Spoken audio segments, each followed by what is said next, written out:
zusammen. Ich komme aus Togo. Ich wohne seit 19 Jahren in Deutschland. Ich habe 3 Kinder und ich wurde in eine katholische Familie erzogen. Mein Vater ist zwar gläubiger Mensch, aber hat nie afrikanische Ritual nie auf Seite. Hat er immer mit meiner Mutter, alle von unseren Geschwistern, sobald hier einer in der Welt kommt, hat er ihm zu seinem Gott nicht geopfert, aber man muss uns geschnitten und ein paar verschiedene Mischungen mit Blut und komisches Zeug in unsere Körper reinmachen.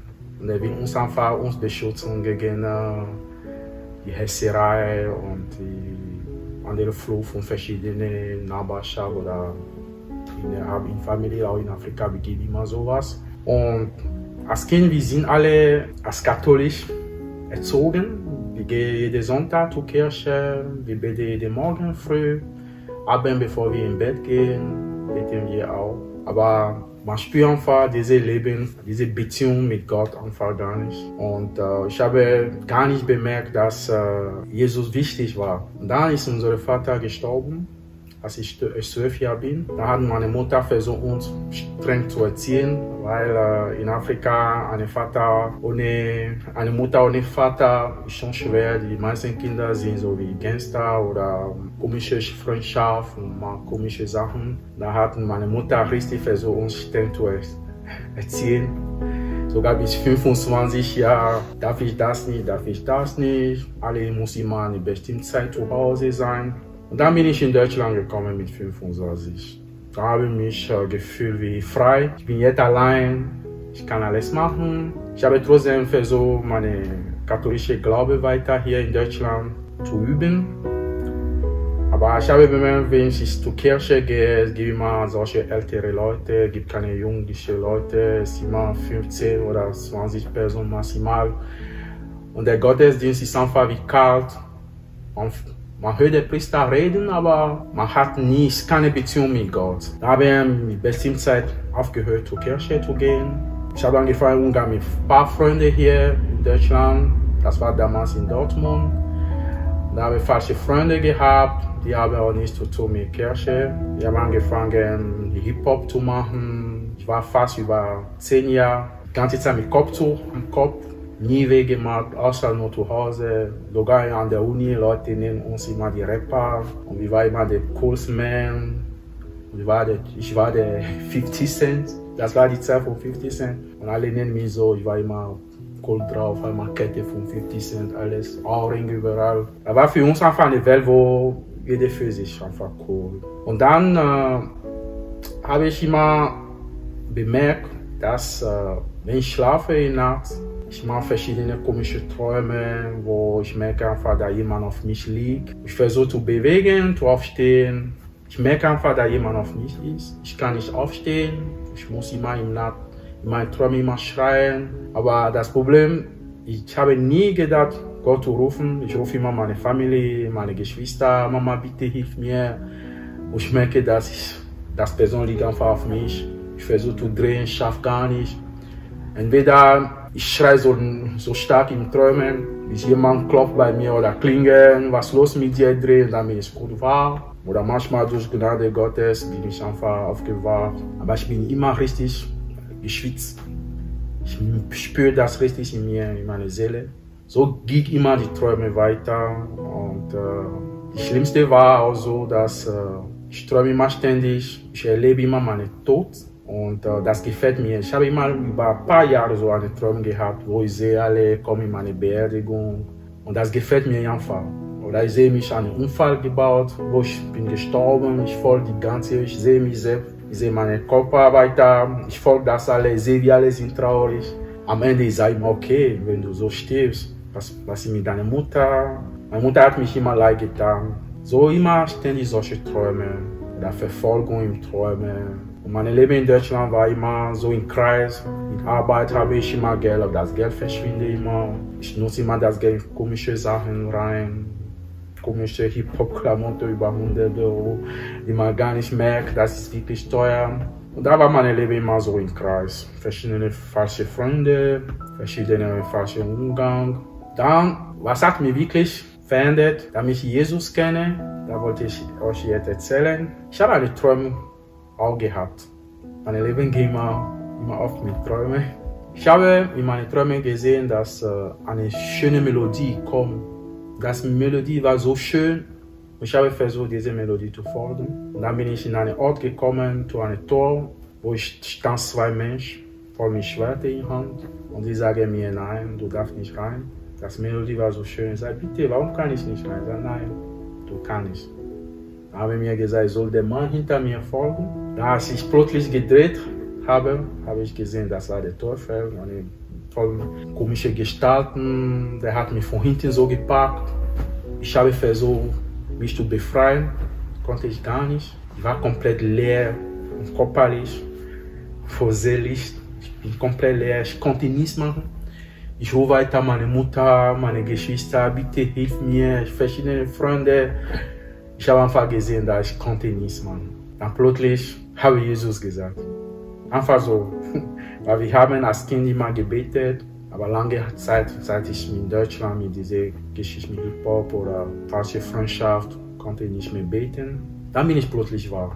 Das war ungefähr 2 Uhr nachts. Da habe ich gesagt, hey, ich bin komplett geschwitzt. Da habe ich sofort meinen Computer geöffnet, ich habe einfach geschaut, was für Kirchen sind in unserer Nähe. Aber ich habe gar nicht an katholische Kirche gedacht. Und da habe ich eine evangelische Kirche gefunden. Dann bin ich dort in die Gemeinde gegangen, hat mich gut getan. Da habe ich mit meiner Schwester telefoniert. Sie ist schon bekehrt, sie war schon in die Pfingstgemeinde. Aber wir waren alle Geschwister dagegen. Weil für uns, Pfingstgemeinde sind aber eine Sekte, wo Leute komische Sprache reden, wenn sie beten. Und uns einfach, wir waren einfach alle dagegen. Aber ich habe sie angerufen, sie hat sich so gefreut. Ich habe gesagt, kannst du mit deinem Pastor reden für mich? Weil meine komischen Träume, ständig das, gefällt mir nicht. Ich habe einfach bemerkt, der Gott braucht mich. Ich muss einfach mein Leben ändern. Als ich Termin mit ihrem Pastor gemacht, bin ich dort gegangen. Der hat alle meine Probleme gehört, die schlimmen Träume, die ich hier nicht alles erzählen kann. Und dann hat er für mich ein Befreiungsgebet gemacht. Und der Befreiungsgebet war auch nicht einfach, das war richtig hart, schlimm, wo sogar Polizei gekommen ist, weil der Geist, der in mir ist, will mich einfach mich nicht loslassen. Er hat einfach gesagt, er ist mit mir seit Kind, man hat ihm mich gegeben, er kann mich einfach nicht so lassen, wenn er lässt mich, werde ich sterben. Und da hat der Pastor gesagt, nein, du bist ein Lügner und so und so. Da habe ich über mehrere Monate diese Befreiung, diese Heilung, dieses Seminar oft, ich muss immer von Dortmund nach Frankfurt, andersrum von Frankfurt nach Dortmund dieses Mal, weil meine Schwester wohnt dort. Zu dieser Kirche, wo man muss mich immer betreut, mit mir beten. Als Katholisch, ich habe nie Bibel geöffnet. Wir haben zwar Bibel im Zimmer, aber wir haben nie geöffnet. Ich kenne auch die Evangelien, die Kapitel nicht im Kopf. Er hat angefangen, mit mich über Jesus zu erzählen, warum er gekommen ist, wie er gestorben ist für meine Sünde, für die ganze Ritual, die mein Vater und meine Mutter, wo sie katholisch waren, uns gemacht haben. Dieser Pakt, dass man hat uns zu anderen Göttern gegeben, das hat einfach bewirkt in unserem Leben. Und diese Fluch muss gebrochen werden. Da hat er für mich richtig gebetet. Da hat er gesagt, ich habe diese Schule für Taufen gemacht, weil ich mich getauft. Da habe ich bemerkt, dass mein Leben anders ist. Ich konnte solche Träume nicht mehr machen wie früher. Ich sehe einfach die Welt anders, ich bin ruhiger geworden, nicht mehr mit Gangster-Stil.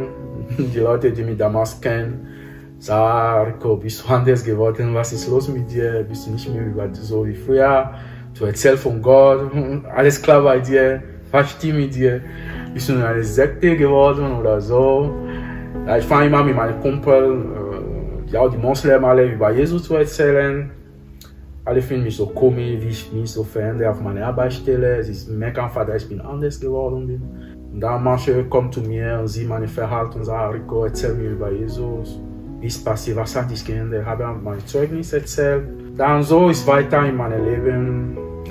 verschiedene Punkte, wo ich habe wirklich Jesus geliebt. Und die erste Zeit, wo ich bekehrt bin, habe ich noch in meinem Zimmer die Statue von Maria, von Jesus, wo meine Mutter mir damals gegeben, obwohl ich nicht zur Kirche gehe, habe ich immer als eine schöne Deko in meinem Zimmer in jeder Ecke. Da ich wollte das wegschmeißen und dann höre ich die Stimme, wenn du mich wegschmeißen willst, zu sehen. Da hat diese Statue von Maria in mir so gesprochen. Ich habe gesagt, ja, ich werde dich trotzdem wegschmeißen, du willst mich nicht tun. Da habe ich das gemacht. Da habe ich gesehen, wie Jesus wirklich wahr ist. Diese Heilige Geistkraft, wie man spürt, die ganze Haus, die ganze Zeit. Oder wie man betet, wie man weint, man fühlt sich einfach mit einem Gefühl, das ich nie in meinem Leben gehabt habe. Und ich ermutige alle Leute, die noch nicht Jesus kennen, zu Jesus zu kommen. Weil ohne Jesus schaffen wir nichts im Leben. Und wir Afrikaner, wir sind entweder mit Voodoo oder wir sind mit Gott. Entweder du bist zwischen beide. Deswegen in Afrika, die meisten Leute sind Leute, die glauben an etwas. Und dieser Glauben ist auch nicht einfach, wenn deine Vorfahren oder deine Eltern haben komische Bund gemacht mit anderen Göttern. Obwohl du bekehrt bist, das erste Jahr wird gar nicht einfach. Weil die komische Träume, Angriffe in Träumen oder verschiedene Orte, an der Arbeitsstelle oder einfach im Leben, du siehst das einfach real wie im Film. Oder du siehst Sachen einfach so, natürlich Leute, die diese Kultur nicht kennen, können dir nicht glauben, aber es ist einfach eine andere Welt. Und ich habe solche Sachen damals gehabt. Zum Glück bin ich jetzt fest im Glauben.